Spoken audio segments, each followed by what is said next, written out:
version. Oh, that market. Oh, it's only $688 a year. All right, I just bought it. It's done. I'm diving in. I'm diving right in. Ladies and gentlemen, welcome to another episode of Balls in Your Face Marketing. I have with me today a woman of my own, she's the female version of me, really. A firecracker. I don't know why people even say that. I don't know where that expression came from. And we always put it to women too, right? For some reason. It's always, she's a real firecracker. Seems like an old one, but you seem to fit the bill. Thank you. There you go. Okay, good. Okay, that was a compliment. Good. Ladies and gentlemen, Estie Rand, founder of Rand Consulting. She's an expert in sales and marketing and all kinds of stuff that we always normally talk about on this show, unless we go off on little tangents that I'm prone to do. Estie, welcome to the show. Thank you, Julian. I am so excited to be here. I'm so excited to have you. And a big shout out to Tim Allison, who introduced us. Yes, Tim is awesome. I think he knew that you and I were kindred spirits. Kindred spirits, yes. I think so. One of the things that was really interesting, when we were talking about, and this is where you and Tim and I think all really have a real sort of common ground or common vision of where the economy is today, where it's going, and it's that gig economy, as he often talks about. I frequently use the phrase the economy of authenticity. And I know these are all sort of concepts that you are fully on board, that you really get. Why don't you share some of your ideas and thoughts around that?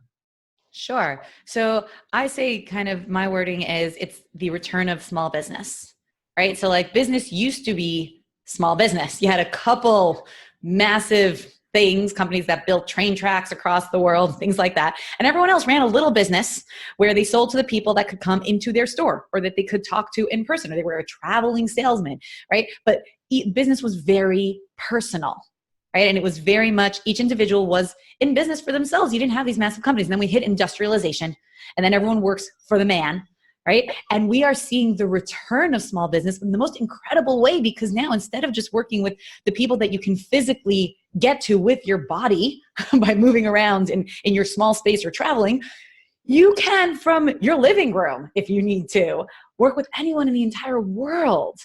It's unbelievable. And the ease with which someone can start a business, build a business, grow a business, have a steady, stable 6-figure business, doing something that they love with the flexibility and the lifestyle.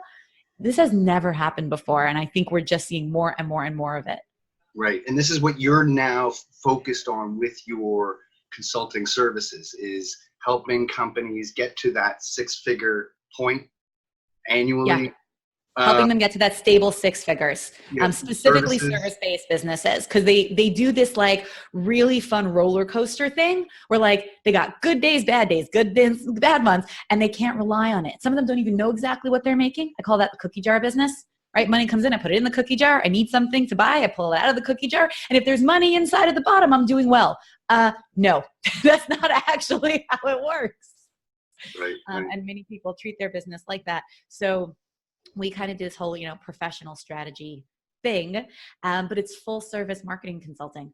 So right. Marketing for you is the key of that. Marketing is everything. Marketing is the key that unlocks the door to that stable 6 figures, because marketing is not advertising, as you know, as I'm sure your listeners know if they've been listening to you. Marketing is, in my opinion, 90% of small business success in the service-based business, right? So many business plans, they touch on marketing for like 3 paragraphs. Then they spend pages and pages on research and industry and team and operations, and it's absolute junk. It gets you nowhere. You finish with something like that and you're like, okay, now what? Where's my money, right? A marketing business plan is 90% of what you need. You don't need most of those systems operations. When you start, it's just you and 2 assistants. This is what it is. It's how do you sell it? Who are the people? What's your goal? How are you going to get there? How are you going to get their attention? What are you getting their attention for? What are you actually selling them? People are like, oh, well, I bought these. I don't know. I love it. Can I tell you a funny story? So people reach out to me all the time. And some of my favorite stories are like, can I just be, this is a very straight talk podcast, right? Absolutely. Yes, it is. So I call them the hopeful and stupid. I'm not a great match for them because I'm really blunt. Okay. So I call people hopeful and stupid. So I get people who ask me, this guy's like, okay, so we need help selling accessories. I'm like, great, who's the audience? He's like, no, I don't know who the audience is. We got this closeout batch of accessories. We got like a crate or I don't know what. So we have like, 10,000 items sitting in our garage and we want to know who to sell them to. I'm like, I'm sorry, that's not actually how it works. What you can do is you can try to find someone else hopeful and stupid and sell it to them and see if they can sell it to the end user. Yeah, no, and that's a great example. Yeah, no, and that, yeah. Look, yeah, right. I mean, exactly. You get those people. It's sort of the auction sort of syndrome, right? They're just like, oh, exactly. I got it. Like, oh, this looks like a good deal. I'm like, hey, and I'm like, so who wants it? He's like, well, no one seems to want it. That's why we need your help. I'm like, if you don't know who wants to buy it, what do you want me to do? You but it's normally priced at this, so I saved this much money. I got such a good deal, and now I'm just sitting on I think it was like hair bows or something. It was like little girl hair bows, but they were old. It was like green. It was like closeout. I don't know what. I'm like, I don't know. Try the 99-cent store. I don't know. Tell you, no one wants it. Right. He's like, well, we tried posting it on Instagram. How do we do an Instagram strategy? I'm like, well, does anyone on Instagram want your boat? Like you hear the disconnect, right? Yeah. Marketing is audience centered. So I have my definition of marketing. This is how I teach it. Marketing is, ready? Teacher mode. The creation and communication of value of your product or service to your target audience creation and communication of value of your product or service to your target audience to convince them to buy. Yeah. 4 key points, right? Create, communicate, consumer, which is target, and convince. Right. Marketing does all 4. Mm-hmm. Mm-hmm. And if you start with a product and then you're like, oh, who wants to buy this? Possibly no one. It's funny, you know, by the way, that notice how like what you just said though aligns with the customer journey in the sales funnel, right? Interesting. How so? Because my sales funnel looks a little different. Well, just in terms of just like conceptually in terms of, right, so you're going from awareness, to interest, from to intent, to purchase. Okay, so I teach it a little different. I teach it attention, interest, evaluation, negotiation, decision. Okay.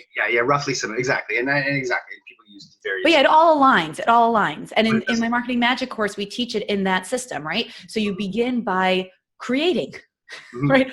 What value are you creating for people? Well, what value do you already have? Who are those people? Who are the people you're creating value for? Oh, I don't know, whoever wants to buy it. I'm sorry, when you do that, there may not be anyone to buy it because you've created value for no one but yourself. And here's something I think also about where business is going. And like you say, now we're hitting the, what did you call it? Authenticity. The economy? The age of authenticity, right? You can't fake people out the same way you used to. Plus, people can return things way easier. Yeah. So they just charge it back and you're done. done. Have an appetite for it. People don't have an appetite. Like that's, I mean, I don't know if you've noticed this with your testing, but I mean, stock images don't work as well as they used to. No, absolutely not. And Canva doesn't work as well as it used to, which is sad because I loved Canva. But like when you make something on Canva now, everyone's like, oh, that's Canva. Right.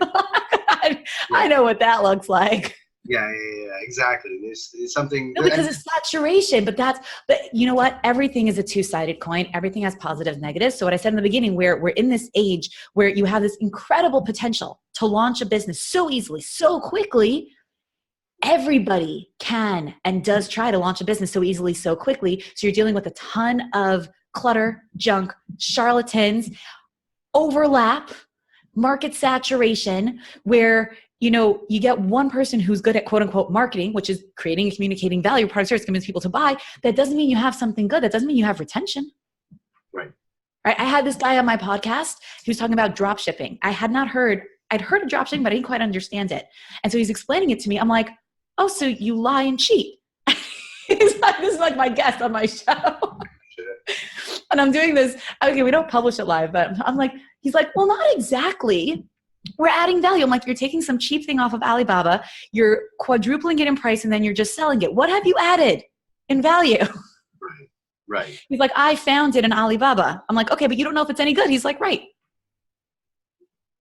I'm like, but then you have no brand equity. You have no retention. You have nothing. He's like, yeah, that's my problem. I'm like, right, that's inherent in your business model. You have to put that in there. Oh, If you wow. don't care about the quality of what you sell, you're not going to have return customers. Yeah, look, and I mean, there's always going to be an element of that out in the marketplace, right? And it's very short term thinking, and it's not, and that's just for me. I mean, and if you listen to anybody who has built any sort of fortune and significant organization, you know, maybe you look at the Bill Gates and so on. I mean, they'll tell you time and time again, like long-term thinking and long-term planning is going to get you where you want to go much further than just this immediate and just generally like thinking transactionally like that, where it's just like, okay, I just want to make the sale. It's all about making the sale. And you know, there's people who can get really good at it, and they can sell you anything. They can tell you anything, but they have no stability. They don't have the stability, so I'm agreeing with what you're saying, that it's like, where is the long-term return on that investment in time? Because you're getting that sale up front, but boy, is it a lot more, you'll be a lot more successful over the long term. Totally. I believe in playing the long game. So one of the things I teach when I teach a sales funnel, I also teach a sales pyramid. And then when I was building it, I'm like, oh my gosh, it's like an hourglass. I'm like, I'm a genius. And then I Google sales hourglass. I'm like, oh, I'm apparently not the first genius. But I made it myself. And then I discovered that other people have also made one. But a sales hourglass, people who only focus on the funnel, you have to constantly be pouring money, energy, attention, time into the top of the funnel to get people at the bottom. If you build a pyramid under it, you turn it into an hourglass where you can kind of flip it over and the sand goes back down the top again, right? And that's what I call a self-sustaining sales cycle, where it feeds itself and you're not constantly funneling money into quote unquote marketing, which is just promotion and advertising, right? Then you get what we call free brand ambassadors, not paid ones. You get what we call viral word of mouth. That also is unpaid for, right? I call it strategic word of mouth or cultivated word of mouth. These are things that you can do on purpose, but it's only if you play the long game. Yeah, no, exactly. Look, I mean, I think that no matter how you slice it, getting that, there is a huge amount of effort from that awareness stage all the way to that purchase. Why throw the baby out with the bathwater now that you've got them in? Right. Totally. And not, you know, get a return on that investment over time and and this is exactly it is I often say to that, you know, and so many businesses, when I talk to them, it's like, okay, what's the lifetime value? I ask them, right? Usually, what's the lifetime value of your value? Yeah. What's the average value of a sale? And then usually it's like, oh, well, it's complicated because sometimes we got some things that are like $500 and some things that are $3,000.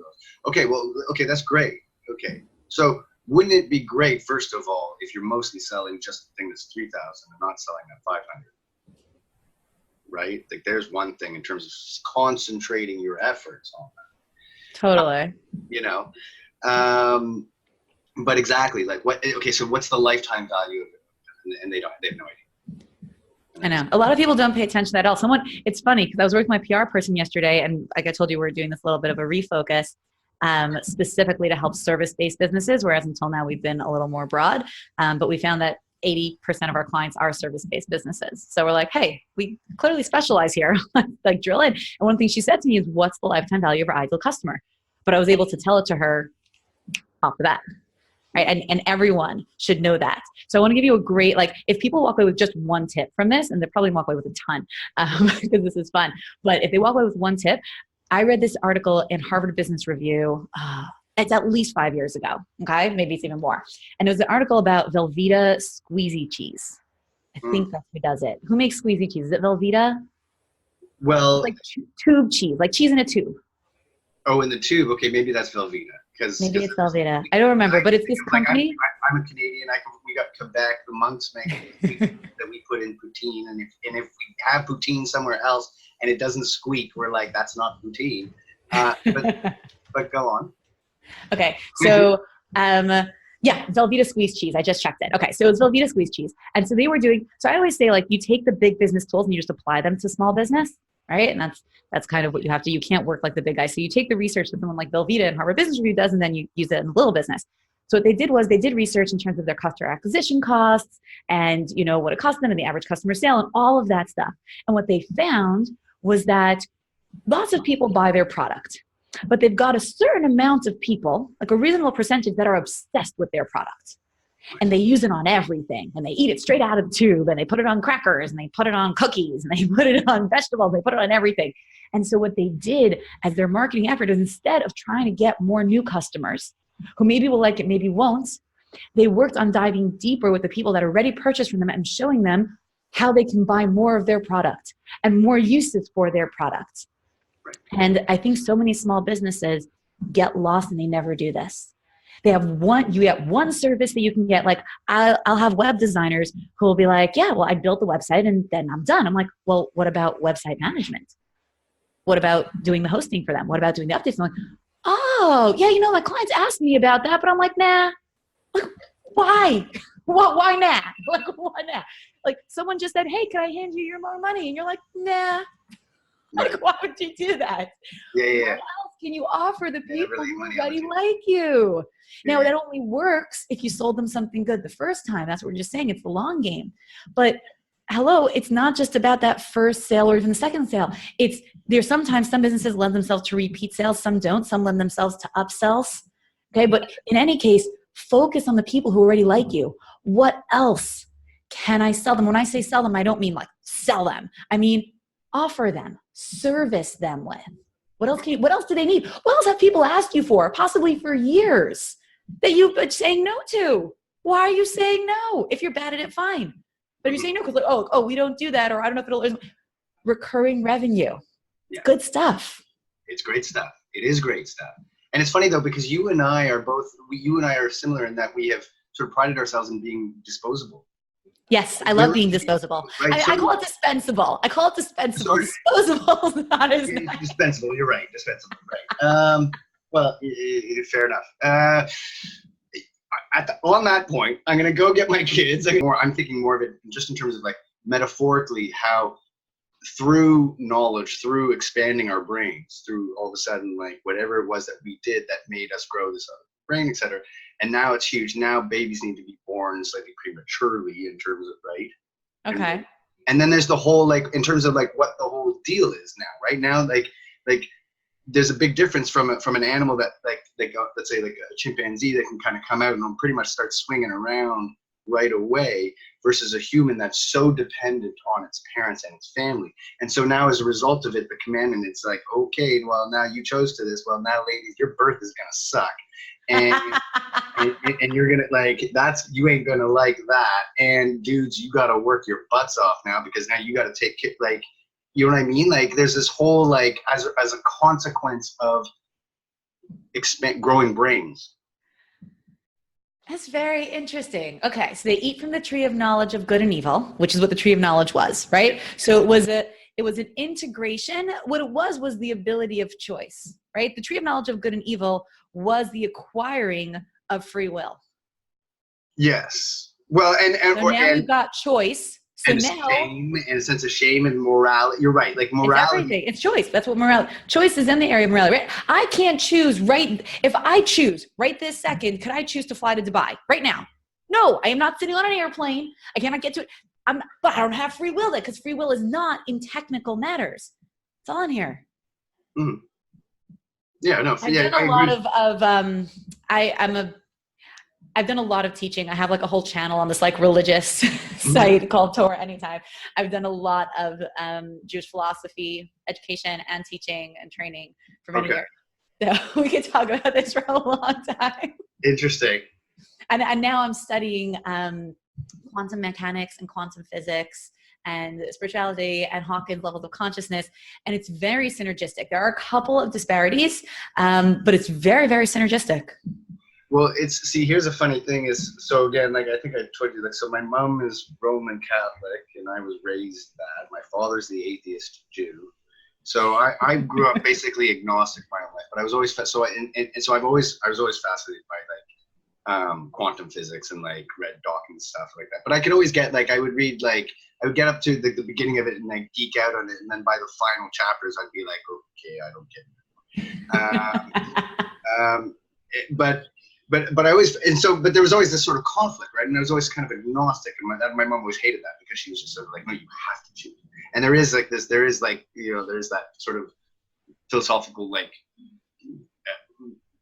reason to be faithful. It's like, well, like if you're wrong, you fucked up. And if you're, you know, if you're wrong, you're gonna find out one day that yeah, you're wrong. Right, exactly. But but here's the funny thing is it's true that now all of a sudden, and like all of like mindset, like self-help stuff I used to like turn off, but I studied psychology, my degrees in psychology.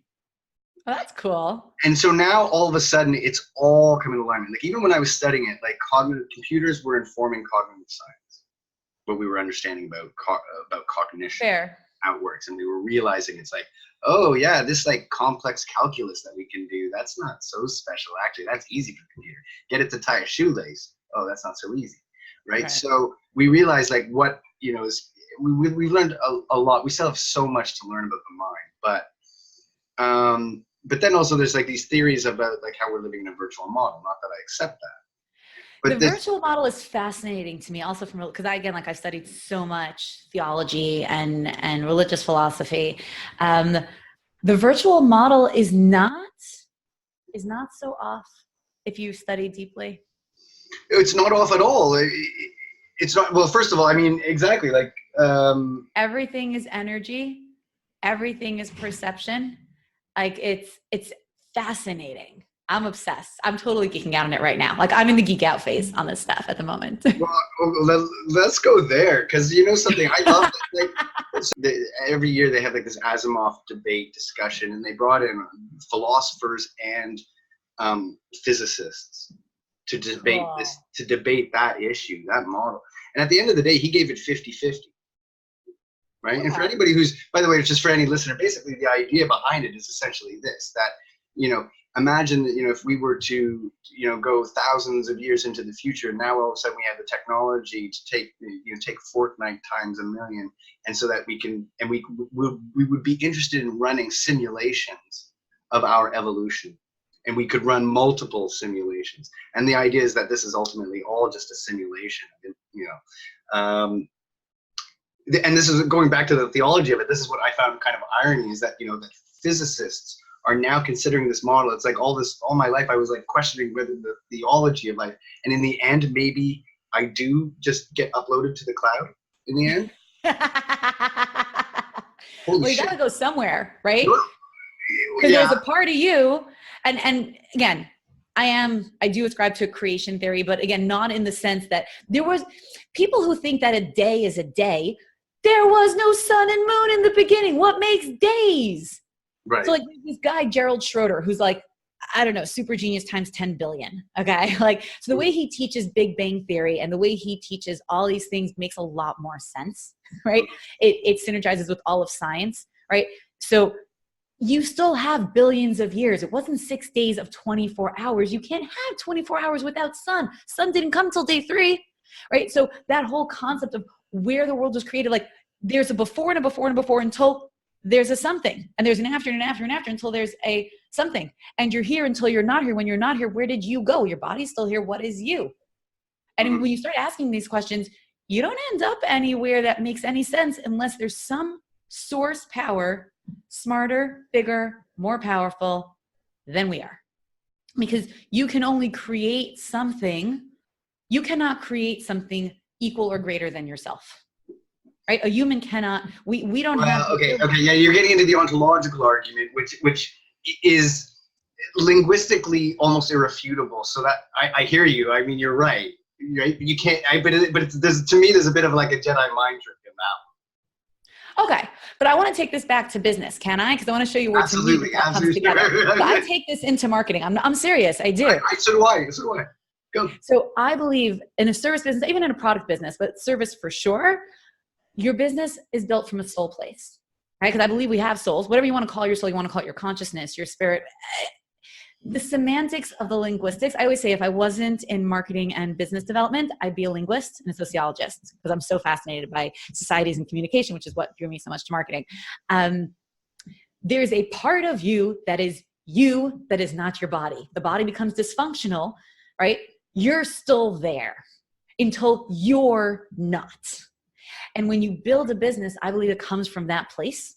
And that's when I teach, when we focus on USP, it's what's unique about you. People get so, and especially now with, the global economy where, like we were just saying, there's such a glut of things. And I was just speaking to someone today who's like, I'm redundant. She's like, why should someone hire me over someone who does the same thing as me? I said, because no one's exactly like you.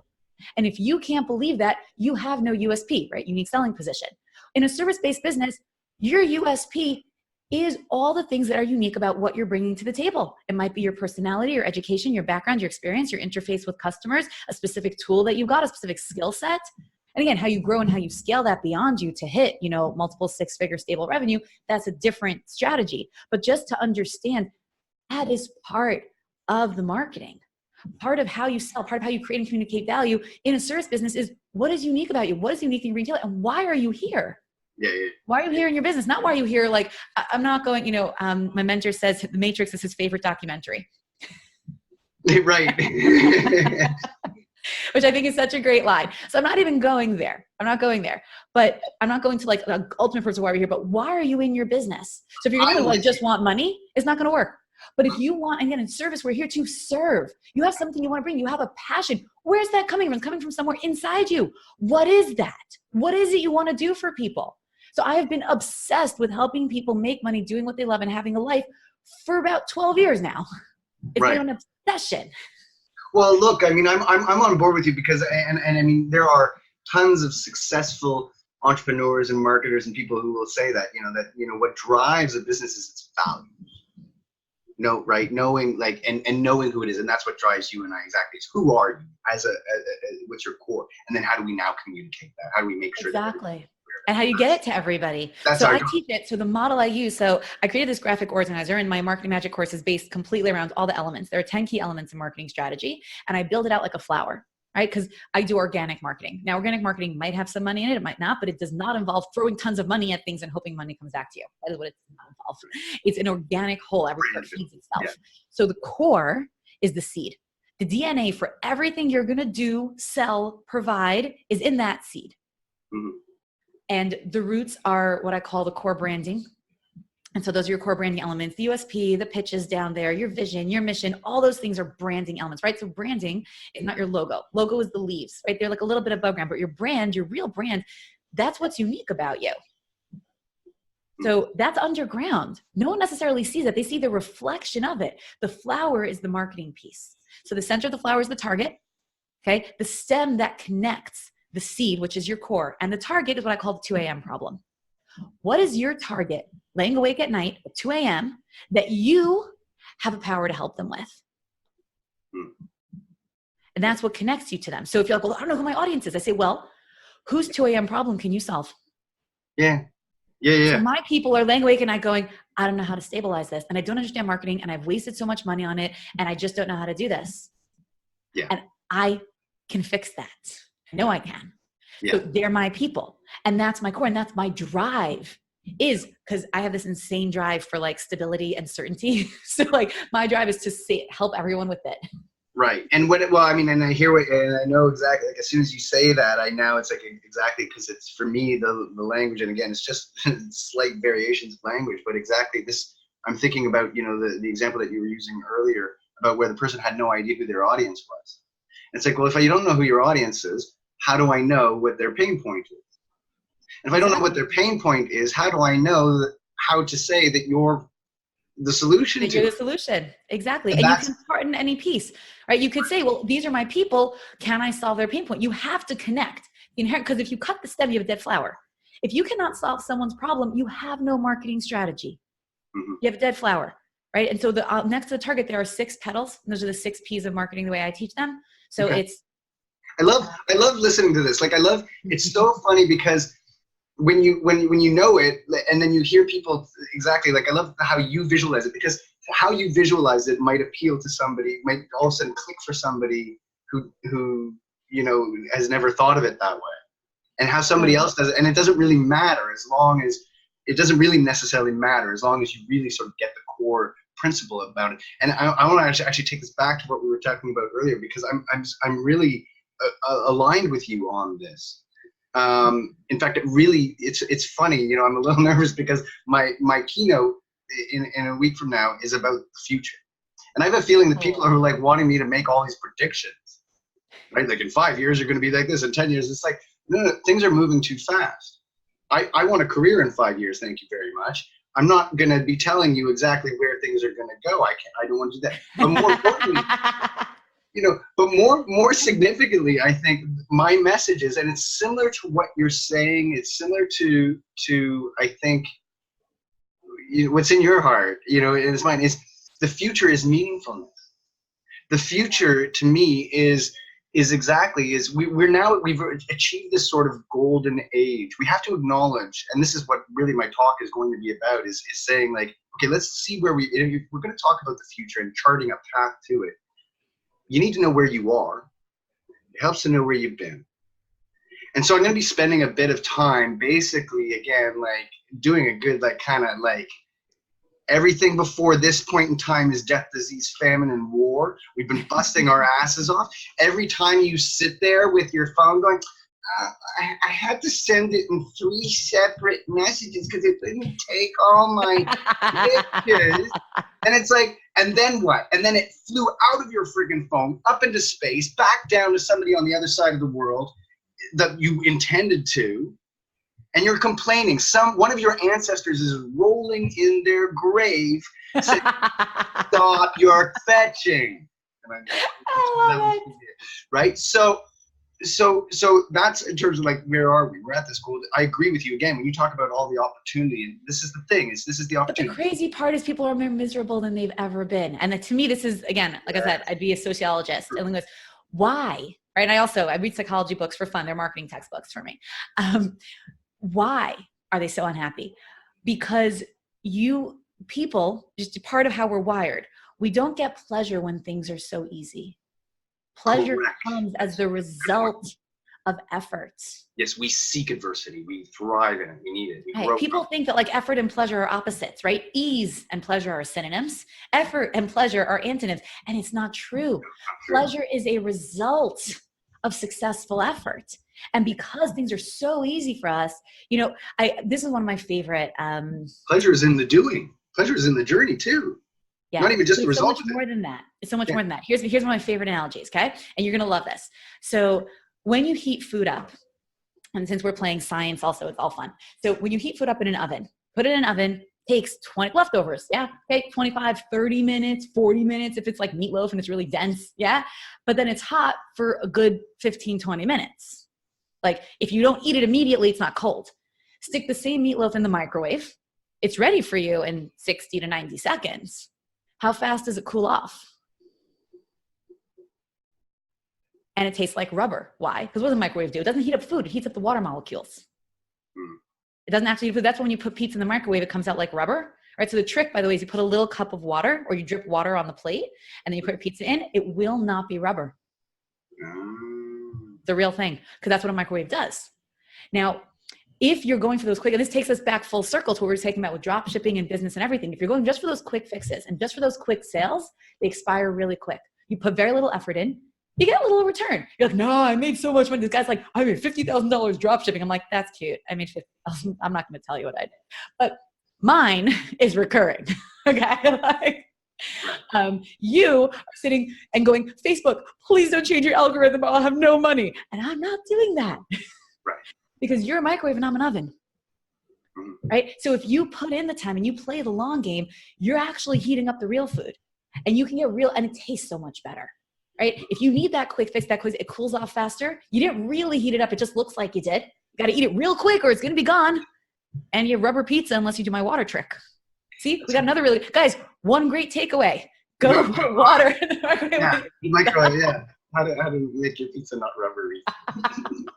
That should be the title of the episode. I love this video. How to make your pizza not rubber. Okay, maybe we'll love see. It. I love it. I know we're going kind of like sort of deep and meta and all over the place and connecting all of these things, but to me, they really are all connected. I mean, again, what I'm saying is that I think that's the thing. That's the future. Again, going back to small businesses. I mean, that's but even before the show and before I ever even started talking about this, and very in line with what we're talking about here, probably the best summary is that article that I wrote about a year ago. Goodbye Kardashian, hello Epictetus. Hello who? Hello Epictetus. I don't even know who that is. So Epictetus is one of my favorite of the Stoic ancient Greek philosophers. Okay. And so, for example, something that he said was along the lines of, we suffer not from the events of our lives, but from our interpretations of them. Ooh, I love that. Yeah, that's like everything we just said. Yeah, I mean, generally speaking, I mean, I think we are Stoics. We are re-emerged Stoic philosophers in terms of our attitudes, right? Like, and especially, and generally speaking, by the way, I would also say actually the Jewish people are generally often Stoics in their thinking, in that Jews are not victims, right? You are responsible for your own outcomes. Yeah. To me that's just a recurring theme of the Old Testament. I mean, going back to that. Yeah, no, there's a lot of teachings in terms of your ability, like we were talking about free will before, right? You always have choice. You're never stuck, right? So victim is a stuck mentality. Choice is a free mentality, right? I always have a choice. I have a choice according to whatever's in front of me. People get upset when they think that choice means I could fly to Dubai right now if I feel like it. That's not choice. Choice is I can always choose from whatever menu is in front of me right now. Mm-hmm. But that's complete freedom. No one can ever make me do anything. And if I play the long game, I can end up wherever I want. Mm-hmm. But yeah, you gotta have a little patience sometimes. Many people, right? So also with the whole quantum physics thing that I'm playing with is law of attraction, all that stuff. So some of those teachings, if you learn it, they're like, people do 95%, right? And then they're just like, I've been doing this so long and it's been so much, I give up. And they walk away. And it's like right about to fall. And if you picture it, again, I'm not a gambler at all and I don't advocate gambling, but just a great example would be like, you don't know the internal clock of the slot machine. Right. And you're like, you're about to pull the straight sevens, but you walk away. If there was such a thing. But I have a cartoon that I've seen that's exactly this. It's a miner like digging through, and he's got the tunnel all. Oh, that's much better. And the big image of gold just like through the wall. And he's 1 inch later. 1 inch later. That little bit. So you know what? I love reading. I just love reading success stories in general. They're fun. If you read stories about almost any of the quote unquote famous people, right? I work out in West Hollywood. This is where I live. Famous people seem to appear overnight. Why? Because they just changed their name last year. They've been on the scene for 10 years, but like no one really heard about them. When you read the stories of most people who are these overnight successes, if you even watch a lot of these talent competitions, right? And then like these people will get the golden buzzer. They're like, I found this hidden talent. And then you search them on YouTube and they've been performing for 5 to 10 years in different places. They've been in other competitions. Yeah. It's often 10 years. 10 to 20 years. Until that tipping point, right? Gladwell's 10,000 hour rule. And you might be about to tip when you walk away. If you really believe in what you're doing, you really want to bring this to the world, you might be one tool, one effort, one bit of help away from tipping. Look it up. Wrong time. Yeah. Absolutely. By the way, so and I don't know why was I even going there, but I think one was that I was going to say the other here. No, here's what we were talking about again when you were talking about how at the same time why are we so sad today too. One of the reasons that I blame, as much as I love when we geek out on social media and how it connects us all. There's all these great things that I think that it does, but I do blame it. There's two things in that article that I blame for that sort of rise in depression. One is that sort of superficial presentation of self. I said that the one possible definition of culture is that it's the socially acceptable neuroses of the given time.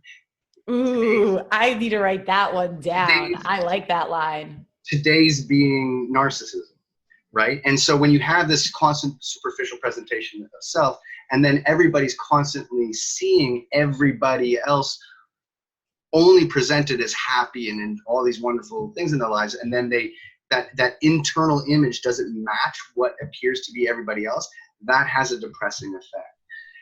And then on top of that, also I blame the search algorithms, which, you know, push us into, we talked about this last time you and I spoke, right? About unless you proactively make sure that you are actively searching for the opposite perspective, then the search algorithms start to reinforce confirmation biases, and then we start to live in these isolation tank echo chamber. Completely. You click one thing. I clicked one little link about Pixel sales every day now.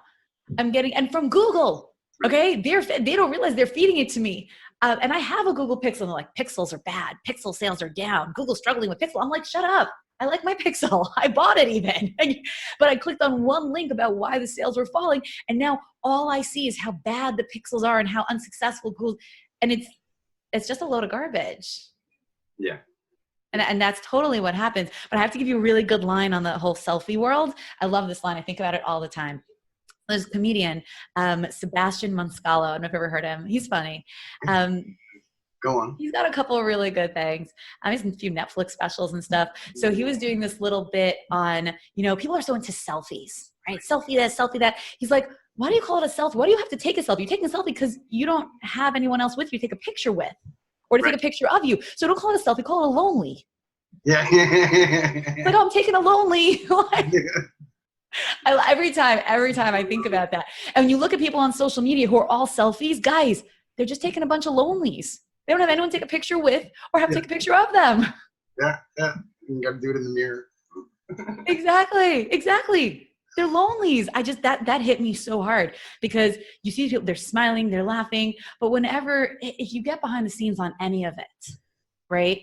How many pictures does the average Instagrammer take to get that one shot? Average about 45. Right. Yeah, exactly. But that one smile that you think they just stood and they went snap. I spoke to someone who's big Instagrammer. She's got a nice, I think 6-figure following. And she's like, Estie, it takes me an hour to edit my posts. And she wasn't talking about the text. Right. Picking the picture, cropping the picture, filtering the picture, getting the exact angle, the exact, filtration and exact how she, and you see that picture and you're like, oh, wow, she just looks like that. No, I love that hashtag. I woke up this way. Right. Woke up with eyeliner. It stayed on the whole night.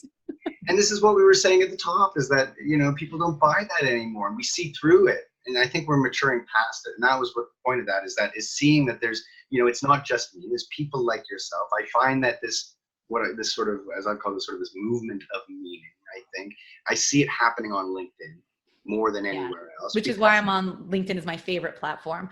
Although I have been doing Instagram stories, but LinkedIn, because LinkedIn, it cuts through a lot of the junk. I've gotten annoyed recently because a lot of junk has been moving to LinkedIn, because as it becomes more popular, all the junk is migrating. I was like, oh, I want in on it. And so you get to see some not as fun stuff, but for sure, like, let's say even like 6 months ago, much more authentic, much more real. Now, like, everyone and their brother's like, oh, what do I do with this client who wants their money back? And then you've got like 500 people, giving them advice.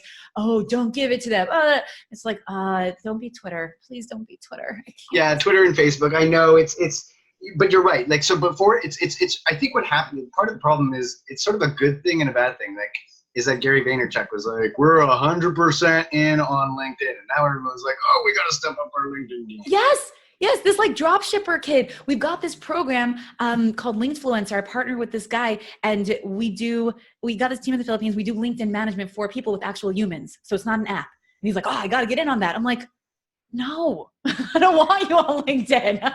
Yeah. I don't like. No, look, here's the thing. Here's my lesson of the day for people, actually, is I'm gonna, because we just touched on it, sort of my pet peeve of this. And this is also, and maybe this is also the Canadian, but I'm going to say his name right. Arthur McClellan. The medium is the message. Mm-hmm. Right. You have to be mindful of the platform itself. And I think exactly what you're talking about is that you got this migration of people from Facebook. They were doing what they were doing there, and they say, oh, okay, I guess LinkedIn's the thing. Now let me go onto LinkedIn and do it there. No, it's a different environment. And that's not how like I said, that's the thing, is maybe it's the people who sort of established, who jumped on LinkedIn video in its infancy and made it this, what I refer to it as a sort of growth platform now, where again, people are being vulnerable, talking honestly about real business issues, life issues, entrepreneurial tips and tricks and sharing and so forth. So yeah, coming in and just using the platform transactionally is not something that I would advise. It's about relationships. It's about networking. It's a different environment. And I really encourage people to be mindful of using, it's one example I have is like the first ad ever. I've got a video of it, right? And it's what they did was they just you can tell that they were just like, well, radio's the big thing of the day. So we'll take this radio ad, and then I guess, so it's TV too, so we'll put a poster. And they hadn't figured it out, that it's a different way. It's like, hey, this is TV. No, you can animate. Different medium. Oh, I like that example a lot. I like that. I teach it as a party, right? Social media is a party. Your website is your house or your store where you bring people to. And social media is the party, the event you go out to. Right? Mm-hmm. And each platform is a different kind of party. So you wouldn't wear the same outfit to a kid's birthday party as a wedding, as a networking event, as a black tie dinner. And so don't go in your jeans to the black tie dinner, which is, to me, what so many people do on social media. They try to take their Twitter. I mean, some people do, like the bigger people, they just screenshot their tweets and stick it on Instagram, and that works for them. But other people who try fall completely flat. When you get to a certain size, you can get away with almost anything, right? But for the laymen among us, the regular people, people who are like, oh yeah, I had this one. Okay, I'll tell you a fun story. Okay, fun story. So I had this guy, and he's on every social media platform, and he comes to me because he needs help. He's wasting all his money on marketing, and he's not getting anywhere. And he's like, Estie, I love when people come in like, I have everything. Right? I'm on Twitter. I have my blog post. I use Hootsuite, and I post to everywhere at the same time, to LinkedIn, to the website, to Facebook, to Instagram. Like, it goes out to all the places. I'm covered, and I'm not getting leads, and I don't know why. So I go on his socials. He's got 0 engagement. 0. Because he's taking this blog post, which, by the way, he didn't even write. He hired a company to write. Okay, here goes the wasted money on marketing that I'm sure many people can relate to. Flush, wish, that's the sound of your money going down the toilet, everyone. All right. I hired this company to write the blog post, and they manage the Hootsuite, and they shens it. I hate these people make me so mad. You have no idea. They should never be in my line of vision. No, because they're liars and they're charlatans, and they waste people's money, and it makes me angry. So he's paying this company. They're putting all this out. He's getting 0 results. So I said, you know what you're like? You are like a restaurant on a main avenue, right? And you're like with a giant glass window, and you're like, I got to be on the avenue. That's where the restaurants are. But nobody's inside. Empty. And so ain't nobody coming in, because it's empty. And you might be the wrong kind of restaurant on the wrong avenue, but you don't care. You're like, hey, restaurants are on this avenue, so I should be here. And if you're a steakhouse where there's like a bunch of bagel shops, you might be in the wrong place. And that's what I think so many people do with social media. Like you're saying, the medium is the message. You've got to get dressed the right way for the right party. And do not, across a multi-platform strategy, is not take something and post it everywhere. When we talk about repurposing content, it is repurposing. It is not copy pasting. You take the same conceptual post. Yes. You would complete, like when we do Facebook and Instagram, the imagery is different. LinkedIn to Instagram, oh my gosh. I don't even touch Twitter. I don't have the patience. No, I don't touch Twitter. But I do some of the same stuff on LinkedIn and Instagram, but the wording is different. The imagery is different. Everything is different. Yeah, very, very different. When we're talking about Instagram, absolutely. I mean, first of all, I tend to do a lot of video stuff. So it's a complete form. It's a different format. I'm doing square format for Instagram. I'm doing unique versions just for Instagram. Totally. Me too. And I'm doing different. And by the way, on LinkedIn, I'm doing white or black memes, right? On Instagram, I'm doing purple. Like these nuances, if you're not in on the platforms, like if you stick purple on LinkedIn, you're giving a completely different impression. Like you just went to a networking event in stilettos. Is that what you wanted to do? Well, maybe you didn't, but even for me, even I didn't, right? But a high-end coffee shop, I might. And to me, Instagram's coffee shop. Everyone's just sitting around. There's pretty pictures on the walls, and everyone's just chatting, right? LinkedIn's a networking event. Get your stilettos off, put on your nice pantsuit, and go. Exactly. And don't just walk up to people and say like, hi, I'd like to sell you this. Oh my gosh. More pet peeves. Do not do it. Would you at a networking event walk up to someone and say, hi, I'm Estie. I sell stuff to help you. No, you wouldn't. You would just say, hi, I'm Estie. Yeah. That's what you would say. What's your name? Here's what I do. I help business owners earn more money with less headache. What do you do? What you do. I know. Can I help you there? But in a coffee shop, you wouldn't do that. And it doesn't translate. So on Instagram, I don't do that. On Instagram, I'm like, hey, here's a cool thing that happened today. I was talking to this client and da-da-da-da-da, because that's what you do on Instagram. I would not do that on LinkedIn. And a multi-platform strategy looks like that. Someone said to me, like, Estie, how did you jump from LinkedIn to Instagram and get a bunch of followers like overnight? I'm like, because I played by Instagram rules when I jumped. I didn't play by LinkedIn rules. And how did I get onto LinkedIn in the first place? Because if you understand marketing, you can jump anywhere. If you understand the foundational concepts, like what we're talking about, the meaning of all these things, and this, I think, I'm not going to write your talk, but you have to tell people if they understand the foundational concepts, whatever the future brings, they can manage it. I did not even have a smartphone until I think 2012. I was really out of it. Before I got my first smartphone, it was like 2012. Half the world already had them. I didn't have a clue what was going on. I was a total, what do they call it? Like lurker, just on Facebook for like 3 years before I wrote my first post.